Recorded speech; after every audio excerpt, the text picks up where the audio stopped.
1 minute.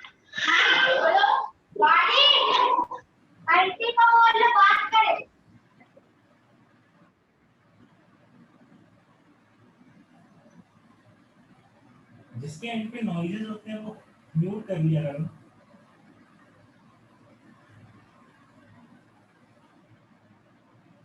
ठीक है, तो पहला क्वेश्चन, ठीक है, a body is pivoted at a point. A body is pivoted at a point. A force of Newton. A force of 10 Newton is applied at a distance of 30 centimeter. Is applied at a distance of 30 centimeter. Calculate moment. Calculate moment of force. ठीक है, moment का हम formula जानते हैं, force into distance of application. लेकिन एक चीज हमको ध्यान देनी है यूनिट्स की, कि यहाँ पे ये चीज हमको सेंटीमीटर में दी है, उसको हम मीटर में लिखेंगे 0.3 मीटर। अब निकाल लो, कितना आ गया 3 न्यूटन मीटर। ठीक है, चलो next point, the moment of force of a 5 Newton, the moment of force of 5 Newton is applied, is 2 Newton meter. Moment हमको कितना दिया हुआ है 2 newton metre. Calculate the distance from point of application. आपको distance बताना है, करके बताइए।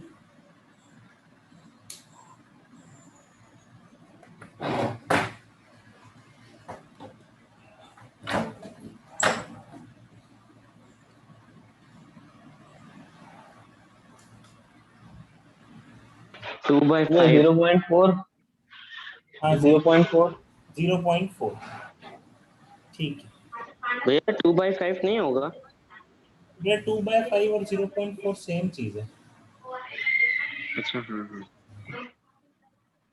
ठीक है, चलो नेक्स्ट क्वेश्चन लिखो। अब मैकेनिक कैन ओपन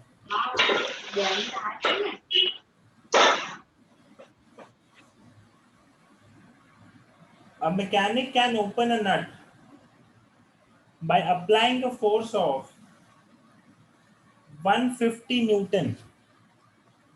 फोर्स हमको कितना दिया हुआ है 150 Newton. While using a lever handle of length 40 centimeter, how long a handle is required if he wants to open it by applying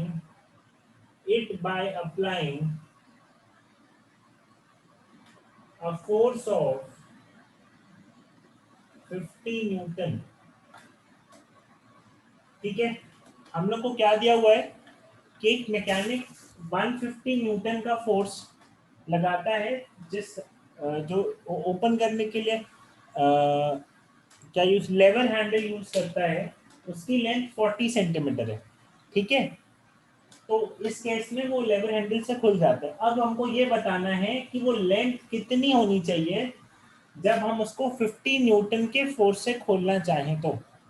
ठीक है, हमको बताना है कि कितनी लेंथ में काम हो जाएगा।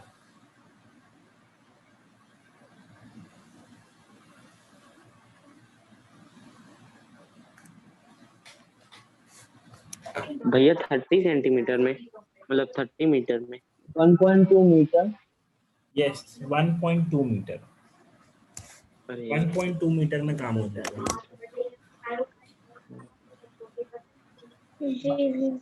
बाकी लोग बताइए, हुआ बाकी लोगों का? अच्छा हाँ ये तो 60 है। यस सर, मेरा भी वही आ रहा है।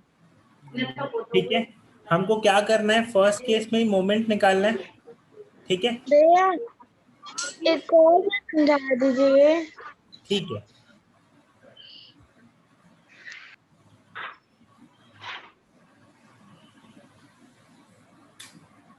मैंने क्या बोला कि पहले फोर्स कितना था 150 और लेंथ कितनी थी 40 सेंटीमीटर, मतलब 0.4 मीटर। उस केस में मोमेंट मेरा कितना हो जाएगा, फोर्स इंटू डिस्प्लेसमेंट या डिस्टेंस, सॉरी, 150 इंटू 0.4, 15 4 जा 60। ठीक है, और ये पॉइंट। ठीक है, ये हमारा क्या हो गया। अब हमको मोमेंट उतना ही लगेगा खोलने के लिए, लेकिन फोर्स अब हमारा कितना हो गया 50 न्यूटन, और हमको डिस्टेंस बताना है। ठीक है, तो 60 बाय 50, 1.2 मीटर आपका डिस्टेंस आ गया। ठीक है, आया समझ में? ठीक है,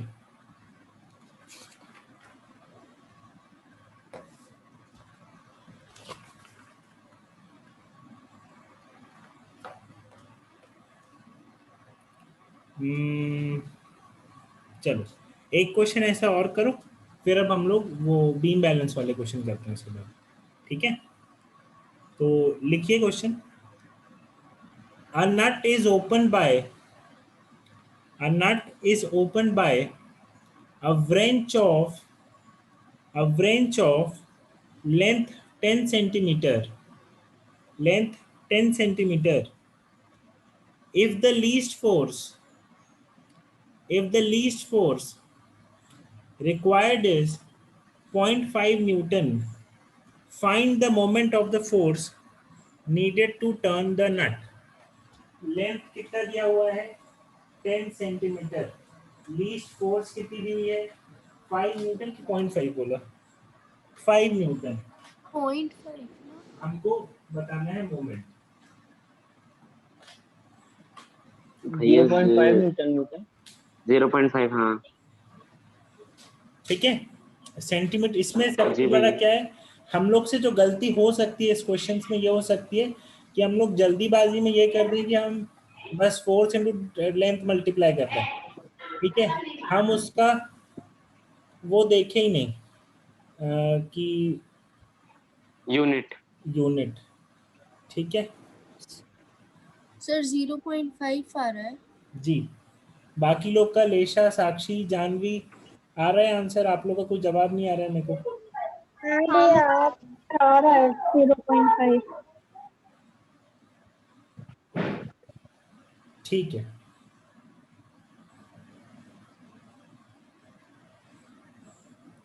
अब करें हम आगे, बीम बैलेंस वाले क्वेश्चन करते हैं। ठीक है,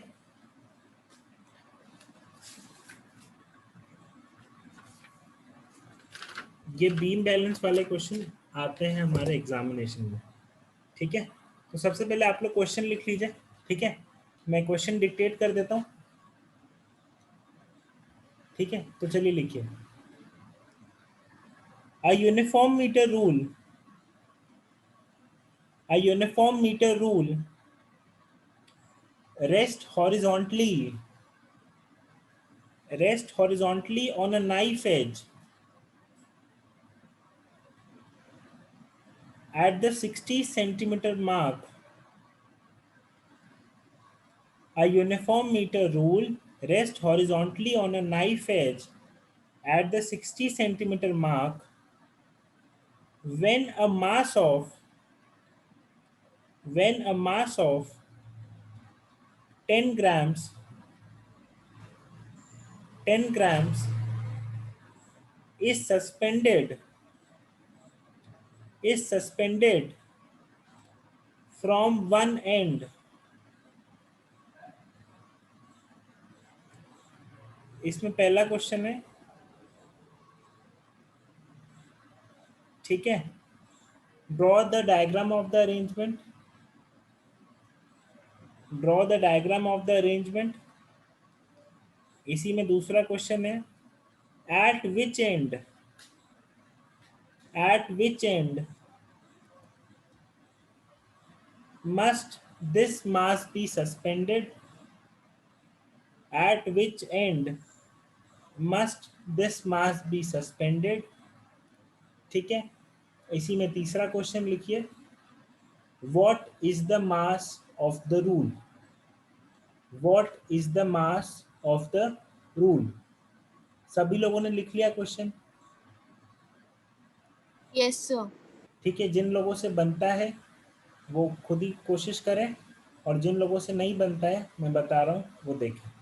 ठीक है,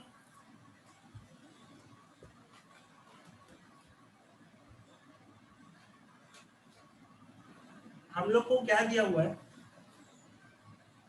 कि एक मीटर रूल है जो कि एक नाइफ एज सपोर्ट पे है। ठीक है, नाइफ एज मतलब एक पॉइंटेड सपोर्ट पे मैंने एक मीटर रूल मतलब 1 मीटर की स्केल को एक नाइफ एज सपोर्ट पे रोक के रखा है। ठीक है, अब 1 मीटर की जो स्केल होगी उसमें स्केल में जैसे कि मार्किंग होती है। ठीक है, तो अब 1 मीटर की जो स्केल है उस पर भी मार्किंग होगी। ठीक है, 1 मीटर एज 100 सेंटीमीटर। तो अब जो नाइफ एज है, देखो यहाँ पे 0 होता होगा, यहाँ पे 100 होता होगा स्केल का, यहाँ सेंटर पे कहीं 50 होता होगा। ठीक है, और जो 60 सेंटीमीटर मार्क है वहां पे एक नाइफ एज सपोर्ट लगा हुआ है। ऐसा क्या कह रहे हैं क्वेश्चन में, उस सपोर्ट पे ये स्केल टिकी हुई है। ठीक है, अब ये हमने डायग्राम बना दिया। अब इसमें ये दिया है कि एक 10 ग्राम का मास है, उसको हम स्केल पे सस्पेंड कर रहे हैं एक एंड पे। तो अब आप लोग एक चीज यहाँ से देखो, ठीक है, अपने दिमाग खोल के सुनना ये चीज, कि जो ये स्केल है, ये क्या ये नाइफ है जिसके सेंटर पे लगा है? नहीं लगा हुआ है। नाइफ है 60 सेंटीमीटर के मार्क पे लगा है, मतलब इस तरफ स्केल का जो है 60 सेंटीमीटर वाला पार्ट है, और इस तरफ बाकी 40 सेंटीमीटर का मार्क है, या बाकी 40 सेंटीमीटर की स्केल है। आप लोगों ने ये चीज अपने स्कूल में खेलते ही होगे, स्केल को कटर पे रख दिया, रबड़ पे रख के बैलेंस करने वाला चीज। तो यहाँ पे हमको दिख रहा है कि यहाँ पे major portion of the scale इस साइड है, लेफ्ट साइड है, और एक छोटा हिस्सा उस तरफ है। तो अब हमको यदि एक स्केल को बैलेंस करना है तो हमको 10 ग्राम वाला वेट किस साइड लगाना चाहिए? इस तरफ लगाना चाहिए कि नहीं लगाना चाहिए? हाँ या ना बोलो भाई, जिसको आया। हाँ भैया। जी भैया। वो 10 ग्राम का वेट Yes, sir. इस साइड सस्पेंड करना चाहिए कि नहीं? तो हमने वो, और हमको क्या दिया है कि वो 10 ग्राम का वेट एकदम एंड में सस्पेंड हो रहा है।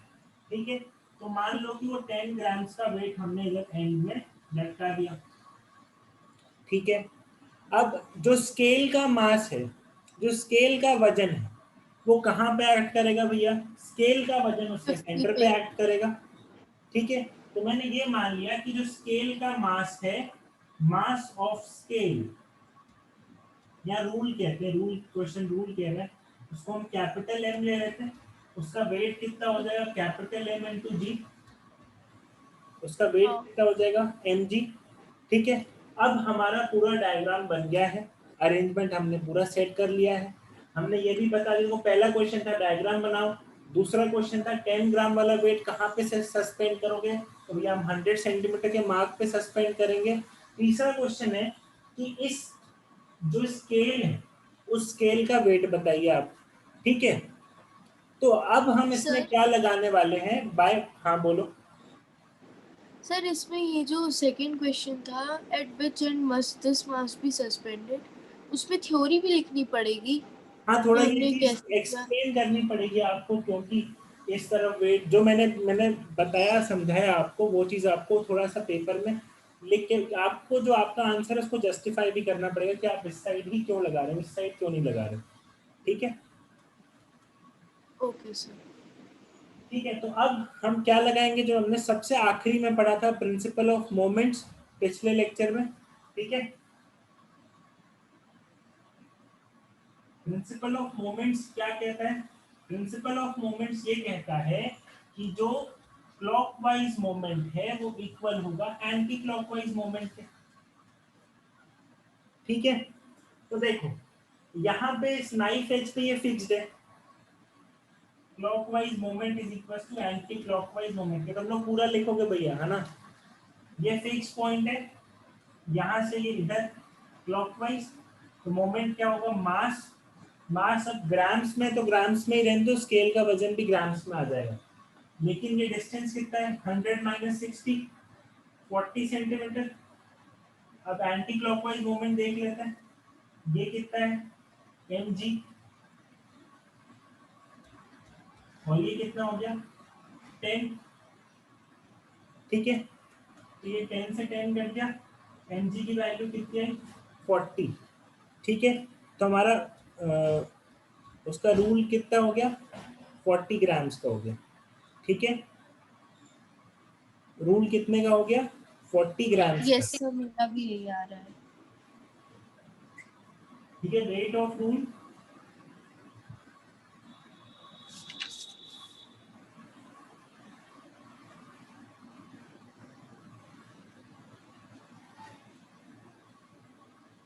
ठीक है, चलो सर मास ऑफ रूल होगा ना? मास होगा, मास होगा, मैं वही इसी मैंने मिटाया क्योंकि हमने इस पे यहाँ मास ही रखा है, तो फिर इसको हमको, इसके मास को हमको 10g रखना चाहिए। ठीक है, 10g लिखा है, रखा नहीं मैंने, है ना? फोर्स लिख रहे हैं ना, तो फोर्स कौन सी? वेट फोर्स होता है। ठीक है, इसका मास हमको 10 ग्राम्स दिया था, 10 इंटू जी हमारा क्या हो जाएगा? उसका वेट। ठीक है, ये जी से जी भी कटेगा और 10 से 10 भी कटेगा, मास 40 ग्राम्स। ठीक है, सभी को आया समझ में? जानवी, पीयूष? जी भैया। हाँ भैया। ठीक है, एक और क्वेश्चन दूं मैं करने को? Yes sir. ठीक है,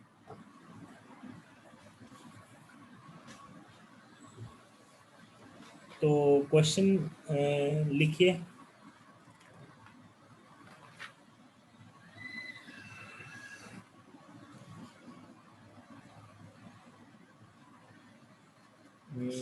पहले थोड़ा इजी करते हैं ना।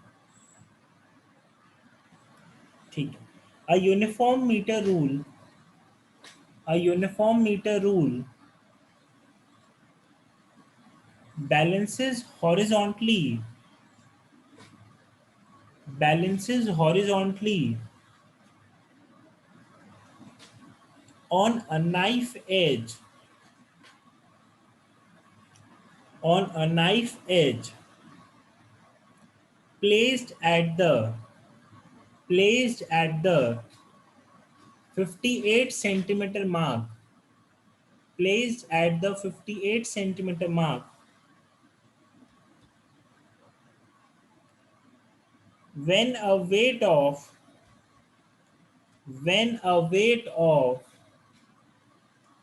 20 gf, 20 gf is suspended from, is suspended from one end, from one end. ठीक है, इसमें पहला क्वेश्चन लिखिए, draw a diagram, draw a diagram for the arrangement. ठीक है, इसी में दूसरा question, what is the weight of the rule, what is the weight of the rule. ठीक है, एक क्वेश्चन ये हो गया। भैया वो जो ऑब्जेक्ट रखा था वो कितने ग्राम का था? 20 GF, ग्राम, 20 ग्राम जी फोर्स। ठीक है, यहाँ पे आपको वेट जी डायरेक्टली दिया हुआ है, मास में नहीं दिया है उसने। जी। ठीक है, एक और क्वेश्चन लिख लीजिए। ठीक है, एक क्वेश्चन ये हो गया, दूसरा क्वेश्चन लिखिए, a uniform metre rule, a uniform metre rule is pivoted, is pivoted at its midpoint,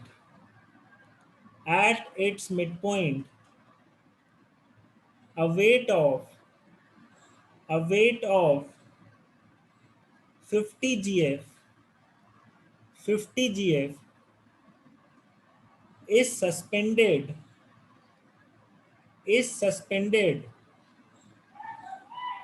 at one end of it,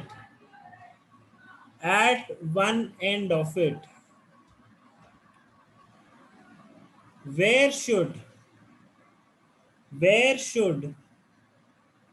a weight of 100 gf be suspended to keep the rule horizontal,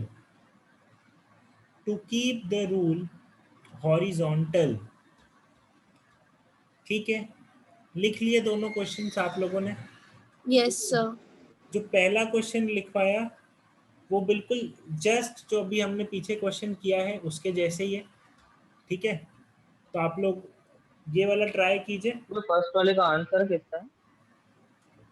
आ गया क्या? 105 GF है। हाँ भैया सही आया।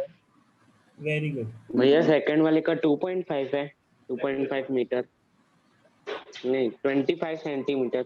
हाँ 25 centimetre है, ठीक है? तो मैं जो पहला क्वेश्चन लिखवाया वो तो आप लोग कर लोगे, है ना? अब ये जो दूसरा क्वेश्चन मैं ये क्वेश्चन मैंने क्यों लिखवाया ये चीज मैं बताता हूँ, ठीक है?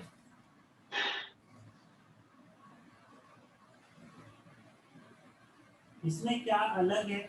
इस क्वेश्चन में ये चीज अलग है जो दूसरा वाला क्वेश्चन मैंने अभी आप लोग को लिखवाया है।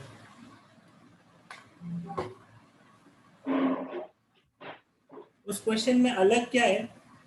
उस क्वेश्चन में अलग ये है कि हमको ये दिया है कि जो टूल है वो सेंटर पे बैलेंस है।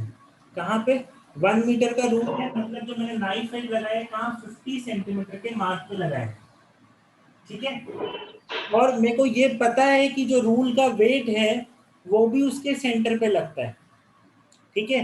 तो देखो भैया इस रूल का वेट होगा क्योंकि ये चीज ये एक्सिस ऑफ रोटेशन है। अब ये मान के चलो किसी केस में यदि जो एक्सिस ऑफ रोटेशन है मैं फोर्स भी उसी पे लगाऊं तो उस फोर्स का उस एक्सिस ऑफ रोटेशन से डिस्टेंस कितना या लेंथ कितनी दूर होगी? 0 होगी। उस एक्सिस ऑफ रोटेशन से वो फोर्स कितना दूर है? क्योंकि मैं तो उसी एक्सिस ऑफ रोटेशन पे ही फोर्स लगा रहा हूँ, 0 यूनिट दूर है। इसका मतलब b की वैल्यू 0 है तो उस फोर्स के लिए मोमेंट क्या हो जाएगा? 0 हो जाएगा। तो वही चीज क्या हो रही है, यहाँ पे जो मेरा वेट है वो सेंटर पे लग रहा है, जो स्केल का वेट है, ठीक है? जो रूल का वेट है वो कहाँ लग रहा है? सेंटर पे, ठीक है? तो फिर मेरा इस सेंटर वाला फोर्स पिक्चर में नहीं रहेगा क्योंकि उसके कारण मोमेंट 0 है, ठीक है? तो हम उसको कंसिडर नहीं करेंगे। अब हमको क्या दिया हुआ है इस क्वेश्चन में? ये दिया हुआ है कि 50 ग्राम फोर्स का एक वेट हमने इस एंड पे मान लो लगा दिया है, ठीक है? हमने इस साइड पे लगाया, ठीक है? अब आपको एक 100 जीएफ का वेट लगाना है, वो आपको पता नहीं है कहाँ पे, लेकिन अब देखो क्योंकि इसको बैलेंस करना है तो अगर 50 जीएफ इस साइड है तो 100 जीएफ इधर पे ही लगाएंगे, लेकिन हमको ये नहीं पता है कि वो कितनी दूरी पे लगाए हैं। तो हम क्या मान लेते हैं कि वो x डिस्टेंस दूर लगाया हुआ है, ठीक है? अब जो कि 100 जीएफ के वेट लगाने से ये रूल बैलेंस हो जाता है, तो मतलब ये इक्विलिब्रियम में आ जाता है। तो अब हम इसमें क्या लगा सकते हैं? By principle of moments. और प्रिंसिपल ऑफ मोमेंट्स क्या कहता है भैया? ये कहता है कि क्लॉकवाइज मोमेंट इक्वल होती है एंटी क्लॉकवाइज मोमेंट के, ठीक है? तो इस एंड से देखो ये वाला मोमेंट कितना है? क्लॉकवाइज होगा। कितना वेट है? 50 जीएफ। डिस्टेंस कितना है? 100 से 50 की दूरी कितनी होगी? 50 की ही। सिमिलरली ये साइड कितना है? 100 जीएफ का फोर्स है लेकिन ये डिस्टेंस हमको नहीं पता, इसको मैं कितना ले लेता हूँ? x, ठीक है। इसको मैं कितना ले लेता हूँ x, ये कितना हो जाएगा, एक दोनों जीरो कट गए, 5 5 या 25, कितने डिस्टेंस पे है 25 सेंटीमीटर, ठीक है, फ्रॉम दिस सपोर्ट, ठीक है। या अगर अदर एंड से बोले तो यहाँ से भी इसका डिस्टेंस क्योंकि ये 50 है तो यहाँ से भी ये 25 ही होगा, ठीक है। कहीं से भी जहाँ से क्वेश्चन पूछे वो हमको ध्यान देना है कि कहाँ से बोल रहा है भैया, नाइफ एज से पूछ रहा है कि एंड से पूछ रहा है, ठीक है। ये तो मान लो 25 आए तो दोनों बराबर बराबर हो गए, लेकिन मान लो ये 30 सेंटीमीटर के मार्क पे आता तो एक साइड से 30 होगा, एक साइड से 20 होगा, तो ये चीज हम लोग को ध्यान देनी है, ठीक है। ये क्वेश्चन आ गया समझ में सभी को? हाँ भैया। हाँ किसी भैया। भी दिक्कत नहीं? बढ़े आगे, देखें एक और दूसरा क्वेश्चन, ठीक है। जी भैया। कितना टाइम कितना हो गया?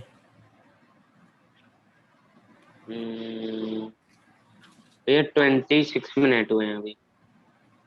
28 मिनट। अरे घड़ी का टाइम कितना हो गया है? घड़ी का हुआ है 1:30 बजे, 1:07।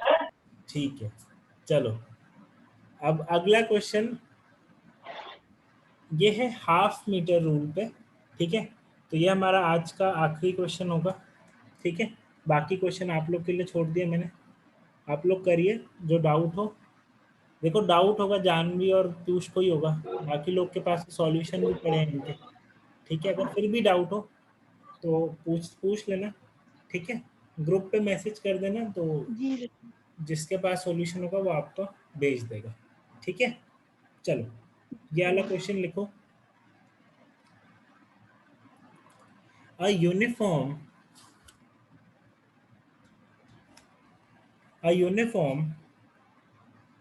half meter rule can be balanced at 29 centimeter mark 29 centimeter mark when a mass of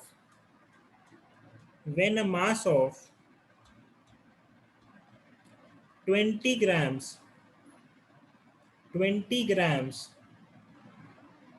is hung from, वो एक बार शुरू से बोल देंगे। बिल्कुल, a uniform half meter rule can be balanced at the 29 centimeter mark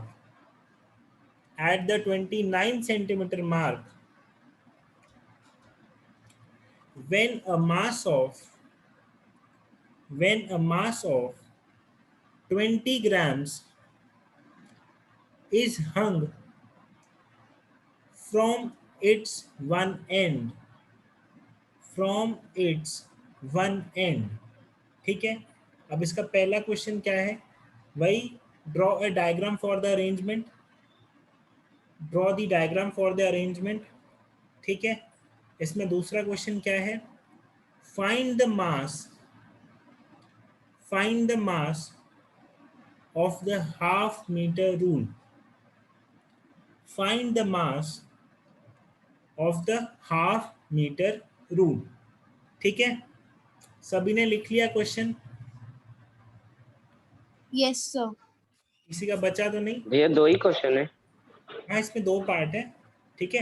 ये वाला क्वेश्चन मैं करके बता देता हूँ, ठीक है। ये क्वेश्चन किस पे बेस्ड है, हाफ मीटर रूल पे, ठीक है। मैं कहता हूँ मीटर रूल मतलब 100 सेंटीमीटर, यदि मैं कहूँ हाफ मीटर रूल मतलब 100 का आधा, 50 50 सेंटीमीटर। सेंटीमीटर का स्केल है हमारे पास, ठीक है।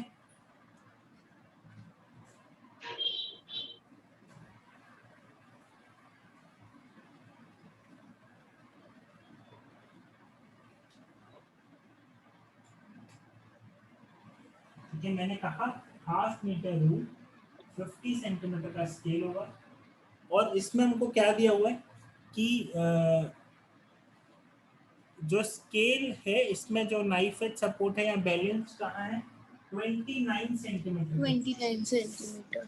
ठीक है, अब देखो इसको बैलेंस करने के लिए ये बात तो अंडरस्टूड है, 50 का आधा कितना होगा 25, तो ये इस साइड 29 है, मतलब ये स्केल इस साइड झूल रहा होगा, तो हमने इसको सपोर्ट करने के लिए इस साइड पे एक मास टांग दिया। ठीक है, यही क्वेश्चन कह रहा है, और मास कितना है, 20 ग्राम्स का मास है। ठीक है, अब देखो हमको पूछ रहा है कि भैया तुम्हें डायग्राम बताओ और इस स्केल का वेट बताओ, तो स्केल का वेट कहाँ लगता होगा, स्केल के सेंटर पे। स्केल का सेंटर कहाँ होगा, 25 सेंटीमीटर के मार्क पे। ठीक है, मैं मान लेता हूँ कि इसका जो मास है m है। ठीक है, मास कितना है m। ठीक है, अब क्योंकि मास, अब ये 20 ग्राम का वेट लगाने से ये जो हाफ मीटर रूल है ये बैलेंस हो जाता है, तो इसलिए बैलेंस है, मतलब बाय प्रिंसिपल ऑफ मोमेंट।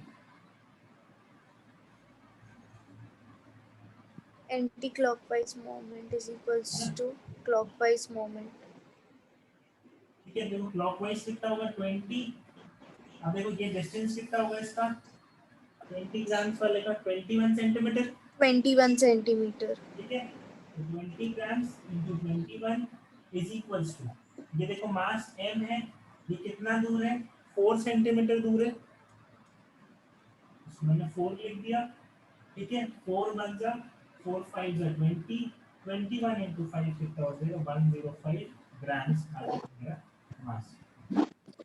देखो बहुत इजी क्वेश्चन है, और लगभग सारे क्वेश्चन ऐसे ही है।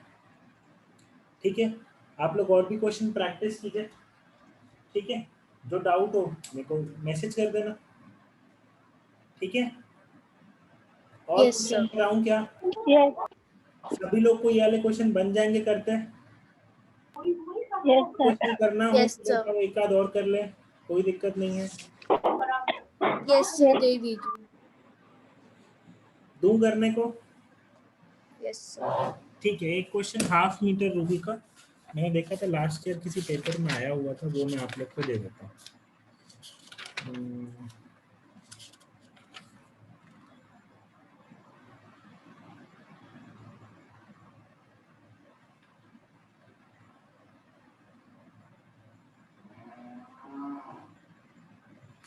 स्पेसिमेन।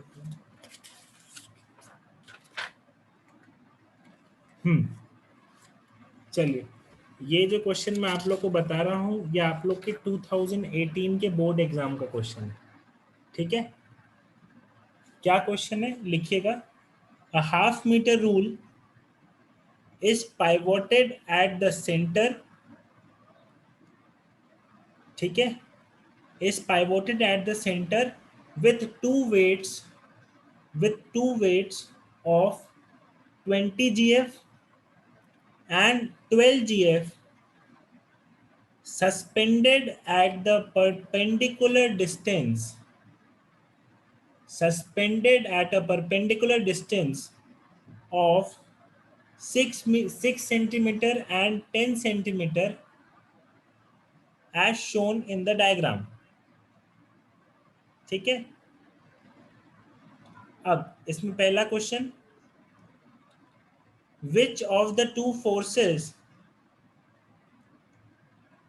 which of वो the आपने two, लास्ट में क्या कहा, 6 सेंटीमीटर है। 10 centimetre as shown in the diagram, diagram में बना के बता रहा हूं। ठीक है, इसमें पहला क्वेश्चन क्या है, which of the force cause clockwise moment, which of the force cause clockwise moment। ठीक है, which of the force cause clockwise moment। दूसरा, is the rule in equilibrium, दूसरा क्या है, is the rule in equilibrium।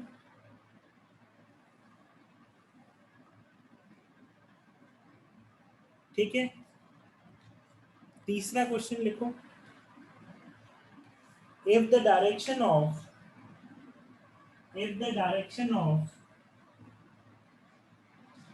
20 gf force is reversed,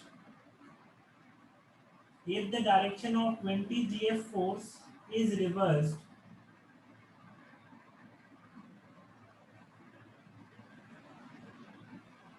What is the magnitude of resultant moment?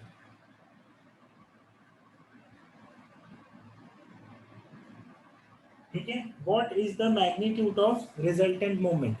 ठीक है, देखो पहला क्वेश्चन क्या है, which of the following forces clockwise movement. देखो इस फोर्स का इस हिंज के साथ एंटी क्लॉकवाइज है भैया, ये नहीं होगा, इस फोर्स का क्लॉकवाइज मूवमेंट है। 12 GF फोर्स क्या कह रही है, clockwise movement 12 GF force cause कर रही है।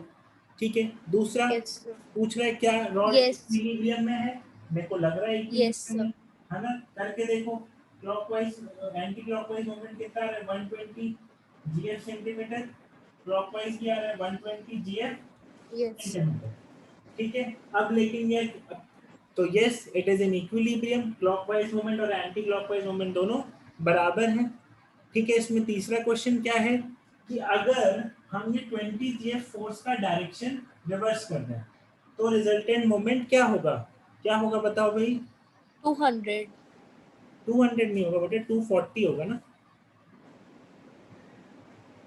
ठीक है, देखो इस 12 GF के कारण कितना 120 GF तो आ ही रहा है, इसी तो कारण yes, sir. मोमेंट तो 120 GF आएगा, लेकिन ये क्या हो जाएगा, ये भी क्लॉकवाइज हो जाएगा, तो दोनों मोमेंट का हम क्या कर लेंगे, सम कर लेंगे।